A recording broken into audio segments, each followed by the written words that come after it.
Winning is great. It's the thing that when you ask anyone what their goal is in something even remotely competitive, it will boil down to winning. Winning is the result of all the hard work and effort you put into something that you care so much about. And it feels amazing. You did it, whatever you were doing. You won that race, you won a ranked game, you won a set at your locals, or you won your first ever tournament. It could even be something as simple as beating that last Dark Souls boss. I mean, even playing a new game, the goal in the end is to beat it. So why is it we always get excited for that new Dark Souls game with new bosses? Why is it after you win your local, you go to a bigger event? Why when you win that event, do you enter another? Why do you always seek out a new way to lose? Well, it's because, in the end, winning sucks. Now, you may be thinking, that's a little contradictory, isn't it? Well, yeah. But let me explain my point. Winning is an incredible thing, as I said earlier. It's an easy way to set a goal and a very easy way to document your progress in something. After all, if you're winning, you must be getting better, right?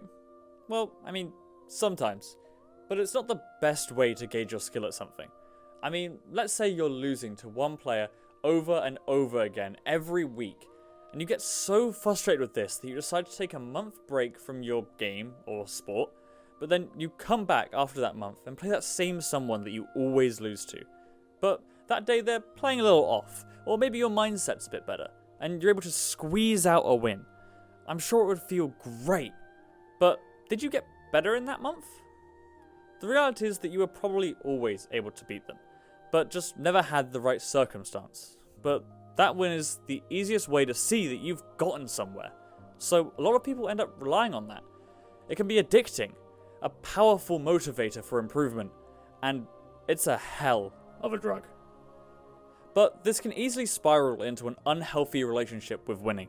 Is that feeling that we aren't getting anywhere because we haven't beaten someone else, someone new, sucks. I've seen so many players get eaten up by it, feeling like they're stagnant because their results haven't moved, and that they need that win for validation. So we chase it, and chase it, and chase it, but that's all it really is. Temporary validation. To prevent this, it's always good to have other primary ways to judge if you're improving to seek that validation through. Can you hit a combo you couldn't before? Has your average CS score gone up? Are your backhands going in the exact place you wanted them to more and more than they ever have? These are all great ways to see how far you've come and give yourself that validation of self-improvement, which I'm sure is the core reason why a lot of us compete, and essentially what you're seeking through that win anyway. Don't put all of your self-worth into that one win or loss. You aren't a worse person because you lost. You're getting better. Just look for that validation elsewhere, and I promise you, you'll have a way healthier time of competing. Because, I mean, you are going to lose. For 99.9% of players, there'll always be another loss, and the cycle will repeat endlessly of temporary validation in a win, followed by weeks of beating yourself up over not getting another, over and over again. But some people believe that the cycle is necessary to being the best. That you need that hunger for that win so bad that you'll stop at nothing till you're at the top to put a stop to that pain of loss. So yeah, let's say you want to be the best and you're going to do this. You're going to harness this pretty toxic way of thinking to drive yourself. Because as I said, winning is a hell of a drug. Well, what awaits you at the top? You ever have everything you ever wanted, and then when you finally have it, you're like, now what?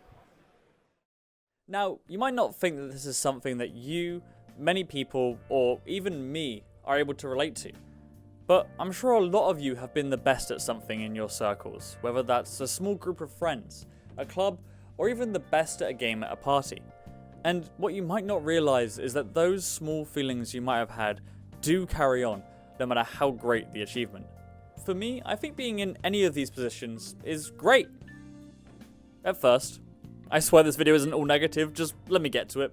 My first memory of being good at something was when I was about 11 years old, when I was the best in my younger kids' Yu-Gi-Oh club.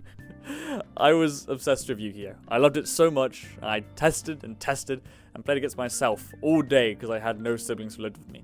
built deck after deck, and for Christmas and birthdays, I would just ask for specific cards to make the best deck I could. And because of this, in my age group, I wouldn't really ever lose. And while I enjoyed it at first, it became routine. I would show up, win, take my prize, and go home. And eventually, anyone who had to sit down to play me would say things like, let's get this over with. It was just a formality. And eventually people would just complain, or even just give up when they got me for a round. Because at the end of the day, there was no fun to be had. In the end, I barely felt like I was playing the game. No one wanted to play me for fun, because it wouldn't be fun for them. And so I always had to play down just to have any amounts of fun. And every competitive match had none of the highs of winning, and all of the stress of losing. And I see these feelings mirrored and heightened to even more extremes in high-level competition of anything I watch.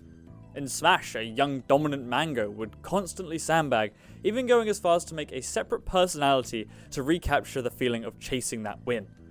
Armada would constantly talk about how sad it made him to be constantly cheered against because he was expected to win at a certain point. And hbox, I mean... Also, why do you think Chaler doesn't pick his Joker, even though he's convinced he can just beat everyone with it? Why is it Sonic Fox is always switching to different fighting games to be the best? Now, I'm not going to try and armchair psychologist every top player. I may very well be wrong in some of these cases. I mean, they clearly have something I've never had, an undying urge to win. But it's lonely at the top is a phrase for a reason. So, what point am I trying to make? Winning isn't fun? It's not worth it to try and be the best because it's sad and lonely at the top? Of course not. But I feel like everyone comes into competition with no real concrete goals. So they end up looking to the top and they want to be the best. So in the end, their goal just becomes win. And I think that can lead to some really unhealthy and destructive mental habits. But when you really break it down, I feel like most of us just want to improve and find the fulfillment that you find in getting better at something. So I guess my goal here is to hopefully help someone realize that they might be in this pattern and they don't need to be. It's not like you can't be the best if you want to just by having a more positive mindset. Losing is great. It's what gives us purpose and makes the whole process of competing feel fulfilling. We need to lose to feel what we feel when we win. So don't beat yourself up when you lose. And instead focus on those little victories more. Appreciate the work you've put in and continue to put in. And don't just look for those big validations and those big wins. Imagine in our scenario before, if that player had seen those incremental steps. I'm sure that big win would have come way earlier, and they might not have gotten so frustrated that he had to take a break for a month.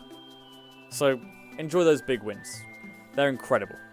Just remember to acknowledge all those little ones you saw on the way. So I guess winning doesn't suck, but neither does losing. So just don't lose yourself out there. Thanks for watching. If you enjoyed the video, don't forget to subscribe, like, comment, tell me about your experience. When were you the best at something? And if you'd like this kind of a little bit sappy talk, I have another video on it called The Spirit of Melee. More fun stuff, really. But yeah, you probably like that too. So give that a watch. But yeah, thank you. Subscribe. I need it. Kind of. It makes my brain happy. See ya.